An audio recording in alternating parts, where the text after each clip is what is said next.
She waited 3 days at the station, until a little boy in boots asked, "Will you marry my daddy?" The snow had been falling since dawn, soft at first, then heavier, soaking into the old wooden platforms of Northwind Station until the planks turned the color of bruised bone. Trains came and went with a cough of steam that drifted like ghosts across the rail yard, but she stayed where she was, unmoving, wrapped in a gray coat that had lost its warmth 2 winters ago.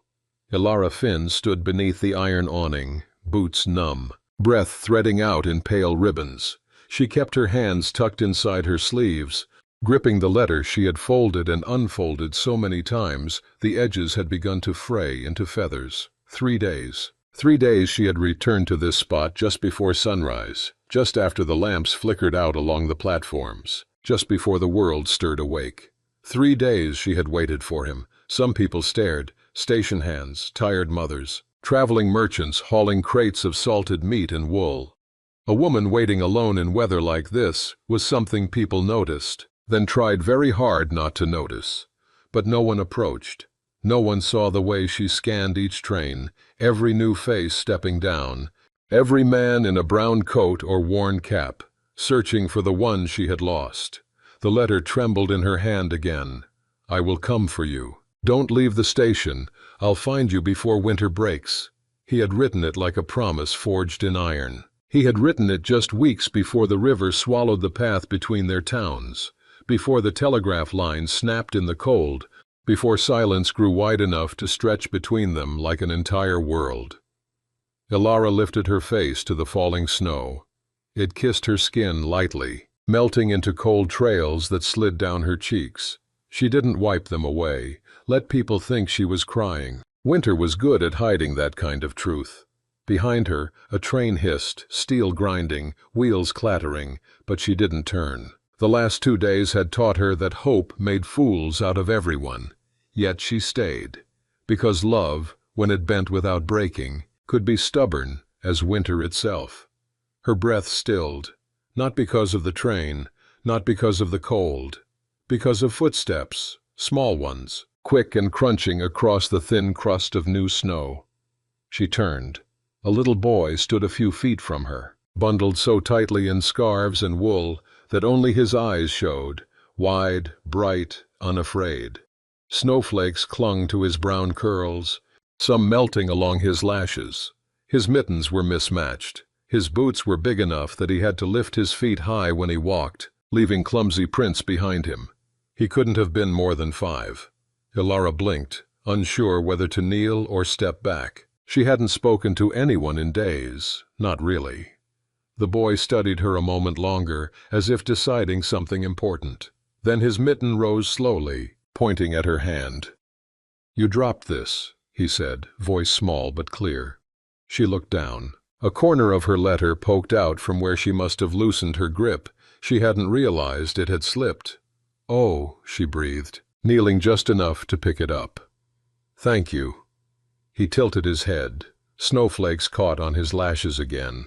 He didn't leave. Instead, he took one careful step closer. "You look sad," he said softly. "Are you waiting for somebody?" Ilara's throat tightened.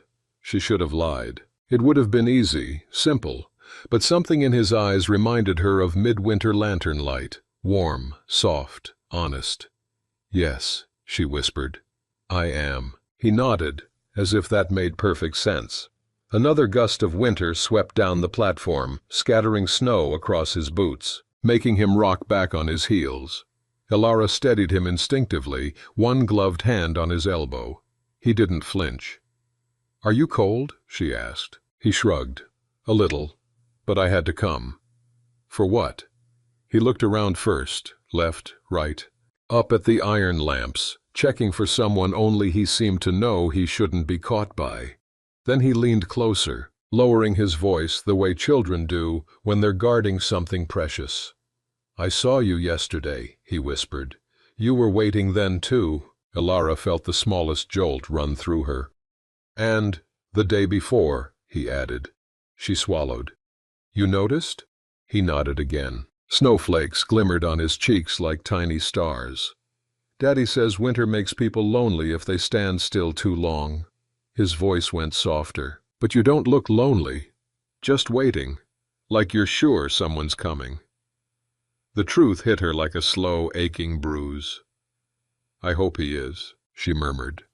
The boy looked at her hand again, at the letter she held like an anchor. Then, with sudden determination, he reached out, tugging lightly at her sleeve. "Elara Finn?" he asked. Her breath stopped.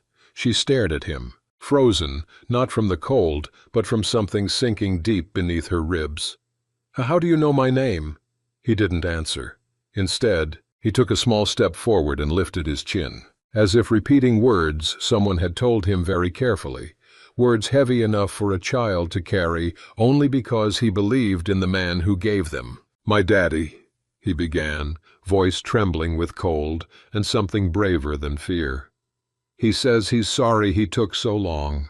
Elara felt the world tilt. Her heartbeat thundered in her ears.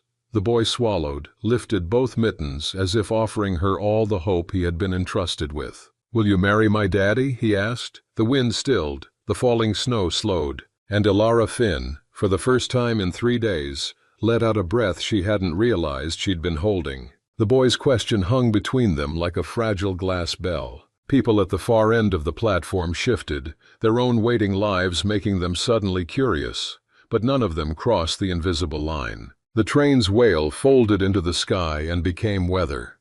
Elara's fingers curled around the letter until the paper creased. Her mouth found a laugh that was nearly a sob. It came out small, useless. The boy watched it all as if he were reading the weather. "Marry," she repeated, tasting the word like something she had forgotten in another life. Her voice was quieter than the snowfall. "Is your daddy here now?" "No." The boy's reply was immediate, absolute. "He's gone to bring the train home. He said he'd be back before dinner. He's late." Elara swallowed the ache that rose up hot behind her ribs. The letter had not said where he was going. It had said only that he would come. The line between then and now had become a thin, fraying thread she kept trying to follow. "What's your name?" she asked gently. "Tommy." He pronounced it like a name that belonged to someone who mattered. Then, shyly, "My daddy is called Henry." Henry. The name sat in her mouth like a stone she had once tossed into a river and never heard hit the bottom. The train whistles answered somewhere in the distance. A station clock ticked, one slow, indifferent heartbeat. "You'll come find me?" she heard herself say, as if asking for mercy and not a favor. Tommy nodded with solemn fervor. "If you marry him, Daddy will have someone to come home to, so he won't be so lonely on the rails." Elara didn't correct him. She pictured a man on the train, hands stained with grease, shoulders boxed against weather, singing low to keep the cold from settling in his bones. She had seen that look in the eyes of the man who wrote the letter, the look of someone who had learned to keep movement as a shield against the world. "Will your daddy like to dance?" Tommy asked suddenly, earnest and small, as if the question might reveal whether Henry was fit to be trusted with a promise. Elara blinked, surprised into laughter, an honest, fragile thing. "Fragile. He will learn," she said. Tommy smiled like he'd been given important news. He took her hand, icy but warm in the way a child's hand can be, the heat of a life yet to be broken. "I can teach him," he offered. "I know two-step. Mama showed me." Elara's throat tightened. She learned then how much people stash inside small bodies. Lessons for survival, awkward humor grown out of loneliness, sharp courage that had no right to belong to children. The platform seemed to hold its breath with her. "Tell me about him," she said. Tommy recited Henry as if he were listing the qualities of a star. "He whistles like the steam. He takes off his cap when a lady boards. He keeps coins in a little tin and gives me one when I'm brave. He says the tracks remember everything, and that's why we must be kind to them." Elara pictured a tin, dented and valuable. She pictured a man who would pause at small mercies, who'd saved a scrap of kindness the way others saved coal. Her pulse slowed to the cadence of that image. "How long have you been waiting?" Tommy asked in return, tugging her back from dreams. 3 days, she said. She wanted to add, "I have waited for a week, for a winter, for a life." Instead, she simply said the truth. 3 days, and no train had answered her. Tommy frowned, calculating. "That's a long time," he said solemnly. "Will you be cold?" She looked down at the coat clinging to her shoulders, and at the way the station lights blurred in the wet air. The cold had become an old friend, one that taught endurance without ceremony. "If I am alone," she told him, "I will be all right." She lied to spare the boy the wait, and a little of it felt dishonest and tender at once. Tommy considered this. He shifted from one boot to the other, straightening up as if about to solemnly declare a plan. "Then I will stay," he said, "until my daddy comes. If you marry him, I will tell him you waited, and then he will come. If he does not, I will tell him I waited for him and he will come anyway because daddy always comes back." The certainty in his voice unmoored something wet and fierce inside her. The world had taught her to believe in very few absolutes. This child believed in the stubbornness of men who had promised things to their children, small pacts that sometimes bent the arc of a life. "You sound certain," she said. Tommy puffed his cheeks, eyes reflecting the station lamps.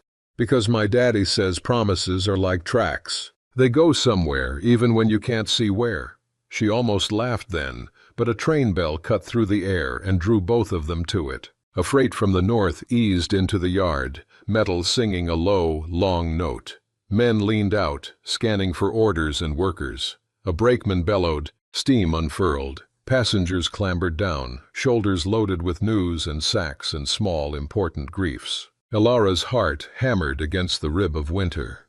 She stood up straighter, folding the letter so that no one could see the scrawl of his handwriting. The world of the station felt ridiculous and intimate all at once, a small theater where strangers were also witnesses. Tommy's small hand tightened on hers, as if linking two people by a rope of trust. "Stay here," she said, surprising herself. "Wait with me." He nodded. His head bobbed once, solemn and decisive. "I will not leave," he promised. They moved to the corner of the platform beneath a lamp whose glass sagged with old age. Snow drifted through the light like thrown ashes. Tommy sat on a crate and swung his boots. Ilara folded her coat tighter, watching tracks that disappeared into white and thinking of promises that had to be kept on both sides of absence. Minutes bled into hours, measured in the rhythm of arriving trains and the slow tick of a clock that seemed to understand patience. The station's other people came and went, lives sliding past in the cold like other winter scenes. Yet when they looked at Ilara and the boy, there was something in their faces that softened, an acknowledgement that this waiting had become a small miracle of defiance. The sun did not move much. Day thinned, then grew thin as glass. Night leaned in. A whistle cut the dusk, high, urgent. It made Tommy sit up so fast his boots thumped against the crate. Ilara rose too, though she didn't know yet whether the sound belonged to the man she'd been waiting for or to some phantom of longing. Her breath hitched. The platform held its breath with her, every face turned, every eye now a question. The freight shuddered as it halted, steam puffing like 100 small exhalations. Doors hissed, figures descended, each more ordinary than the one before. Men with caps, women with shawls, a porter juggling packages, then a man with a coat much like the one in her memory, sleeves stained from work, collar turned up against the cold, a gait measured and sure. Ilara felt something leave her body and circle back like a slow bird.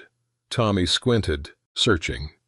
His face brightened with a knowing that preceded the recognition. "That's him," he breathed. Ilara looked where he pointed. The man paused on the platform, glancing down the line, scanning faces as if reading a map. For a single breath, he seemed like any traveler. For the next, his eyes found hers, slow, like a hand feeling along the spine of a book to find the right page. He lifted a gloved hand, then lowered it again, unsure. Ilara stepped forward. Behind her, snow kept falling. The station clock went on counting off small mercies. And the man, Henry, she thought, though she pressed the name back into her chest until it warmed to life, took one step across the platform toward them.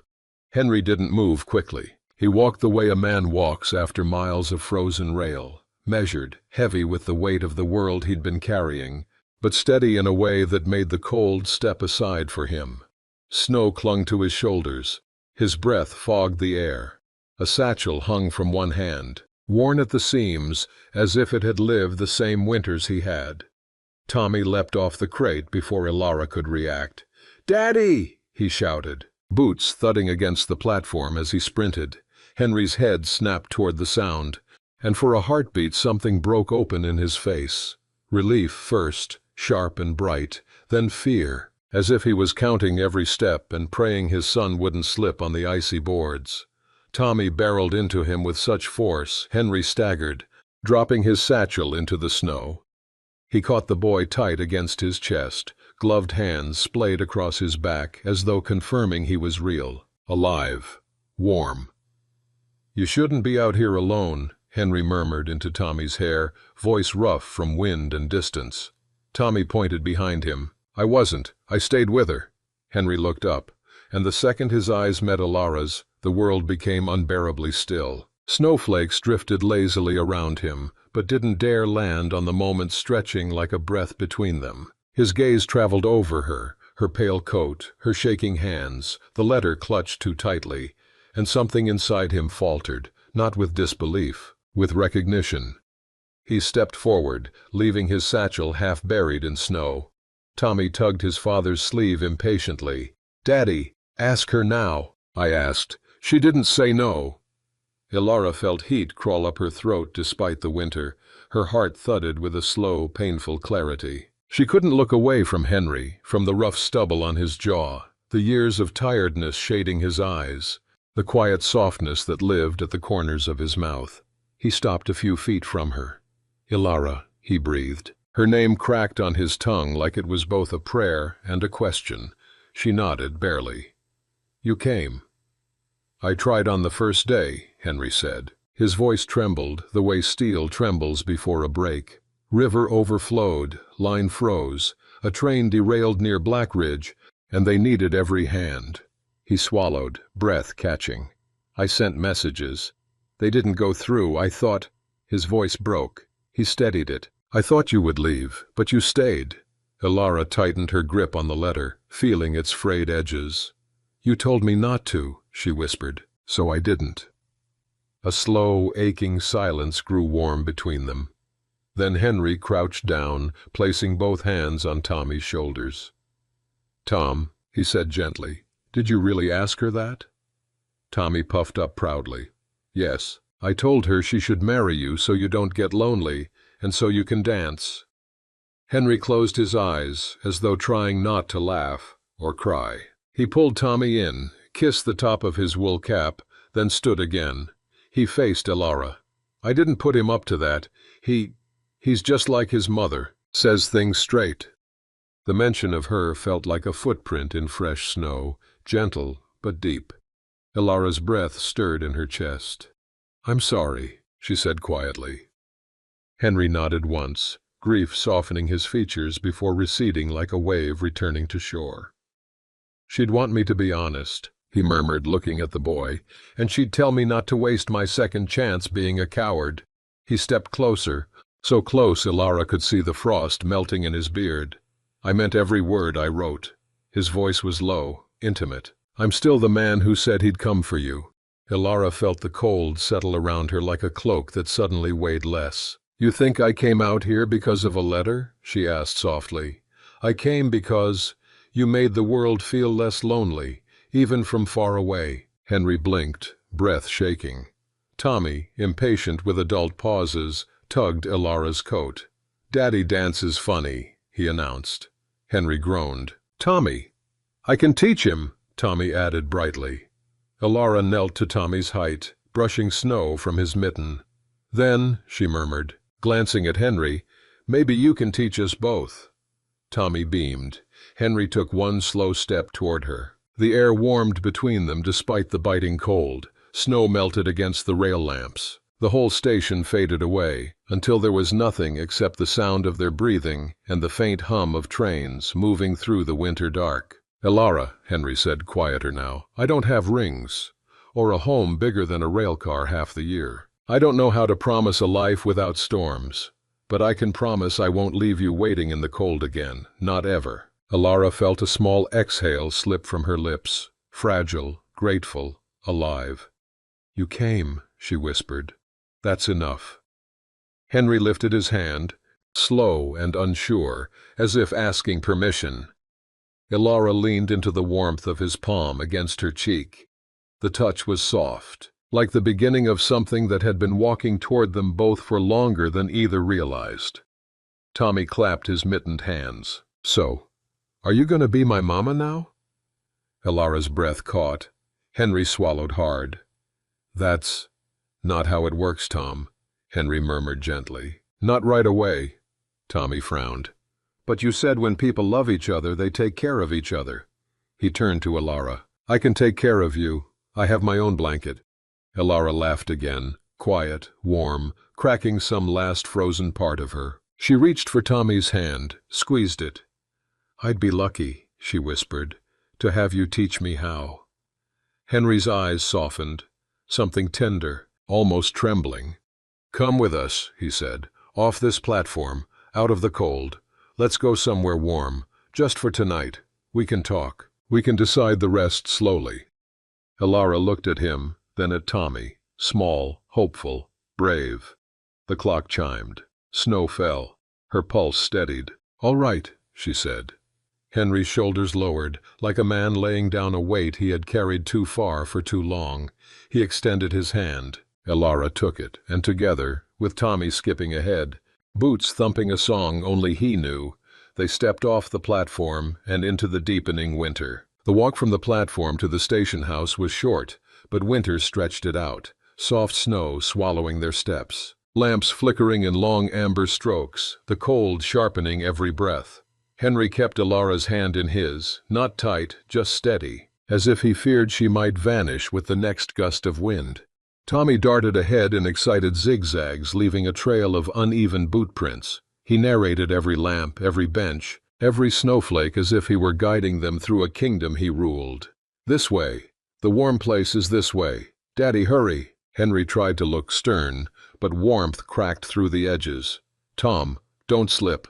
Watch the ice near. Tommy's boots immediately skidded. He flailed, arms windmilling, and Elara gasped, but Henry reached him in 2 quick steps, gripping the back of his coat before he toppled. Easy, Henry murmured, kneeling. You all right? Tommy giggled breathlessly. Mostly. Elara knelt too, brushing snow from Tommy's scarf. You scared me, she whispered. Tommy blinked at her with surprised sincerity. But I'm okay. She nodded, her voice softer. Good. I'd like you to stay that way. Henry watched the exchange with a gaze that seemed to hold too much, relief, gratitude, a flicker of something gentler than hope. When Tommy sprinted ahead again, Henry fell into step beside her. You don't have to pretend with him, he said quietly. He's a sharp kid. He'll see right through it. Elara let a breath curl into the air. I wasn't pretending. Henry's throat bobbed, his eyes glinting with something unspoken. The station house glowed warm ahead, a low building with frost crawling along its windows. Inside, the lamps cast a honey-colored haze over wooden benches and the old iron stove hissing in the corner. The moment they stepped in, warmth wrapped around them, loosening the cold from their bones. Tommy rushed to the stove, holding his hands over it dramatically. I'm melting, he announced. Elara laughed before she could stop herself. Henry closed the door behind them, shutting out the howl of wind. For a long second, they simply stood in the quiet warmth. 2 adults who had forgotten what comfort felt like. Henry slipped off his gloves, rubbing his hands together. There's a small back room, he said, where the station master leaves tea, not fancy, but warm. Elara nodded. Tommy tugged Henry's sleeve. Daddy, she should sit. She waited for 3 days. She's probably frozen. Elara smiled a little shyly. I'm not frozen. Tommy eyed her skeptically. Your nose is red. Henry chuckled, guiding them toward the back. Tea it is. The room was small, lined with crates of mail and a narrow table. A kettle sat on the stove's back plate, still warm. Henry poured carefully, handing Elara a tin cup.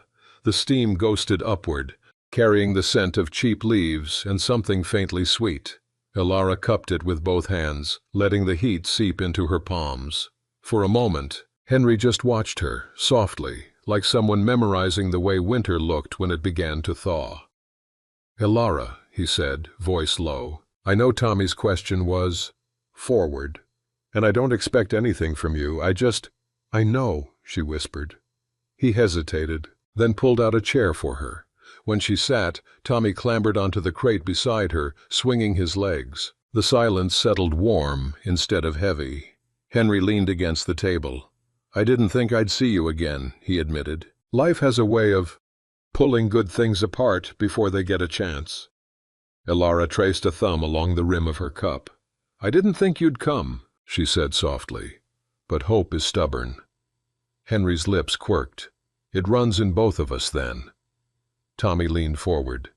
"Can we stay together tonight?" Henry ran a slow hand over his son's hair. "We'll stay as long as Elara wants." Elara looked between them, the man with snow still melting in his beard, the boy with bright winter eyes, and felt something quiet and fierce press against her ribs. "I don't want to leave," she whispered. Henry breathed out, like someone finding land after a long, brutal sea. "Then stay," he said. "Just stay." The stove crackled softly. Snow tumbled against the windows, and the night outside continued its storm, but inside the old station house, something finally, painfully, beautifully began to warm.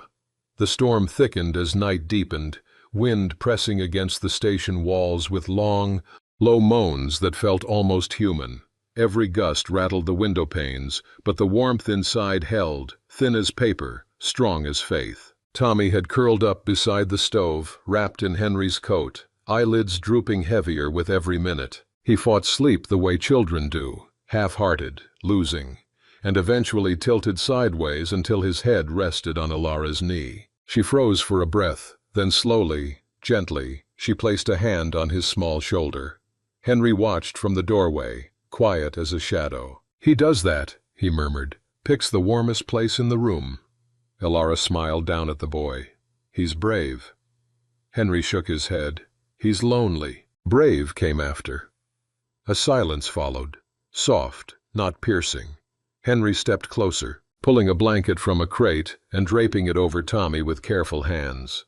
Then he sank into the chair beside Elara, elbows resting on his knees. Up close, the lines on his face told stories she hadn't heard, nights spent awake on rail cars, the weight of raising a child alone, winters that had carved him into someone who endured by moving forward even when the path iced over. "Elara," he said, voice rough, "I need to tell you something." She turned toward him. He rubbed a hand across his jaw. "When my wife died, I thought that was it. I thought the world had shut its doors.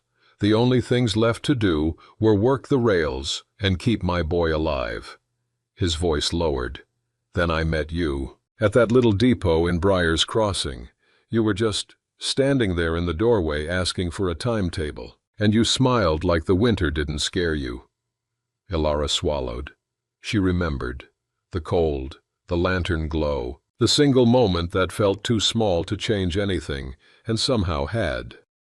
"I told myself it meant nothing," Henry continued, "but I kept thinking about you. The way you held your coat, the way your voice softened when you thanked me." His fingertips tapped the table once, and then, somehow, the world didn't feel so shut anymore. Her breath left her in a long, shaky exhale. The storm outside howled. Tommy breathed softly in sleep. "Henry," she whispered, "I didn't come here expecting anything." "I know." His eyes met hers, steady, open, worn, but hopeful. "But I'm asking anyway." He reached across the table, not touching yet, just letting his hand rest near hers, close enough that the heat of him brushed her skin. "Elara Finn," he said quietly, "don't leave when morning comes. Stay with us. Not because of Tommy's question, not because of the letter, but because you want to, because—" His voice thinned, just barely. "Because I want you to." She stared at their hands, the space between them so small, so sacred. Outside, a train wailed through the blizzard like a distant, mournful hymn.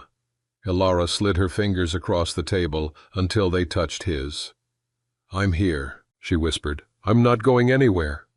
Henry's breath caught, chest rising like someone finally allowed to breathe after too many winters beneath the ice. He turned his hand, interlacing his fingers with hers, slow, reverent. Tommy shifted in his sleep, mumbling something about snow angels. Elara lifted her free hand, brushing his hair gently aside. Henry watched her, and something settled deep in his expression, something like belonging. The storm raged, the windows shook, but inside the old station house, 3 lives leaned quietly toward one another, and winter, for the first time in a very long while, felt less like an ending, and more like the place where a new story chose to begin.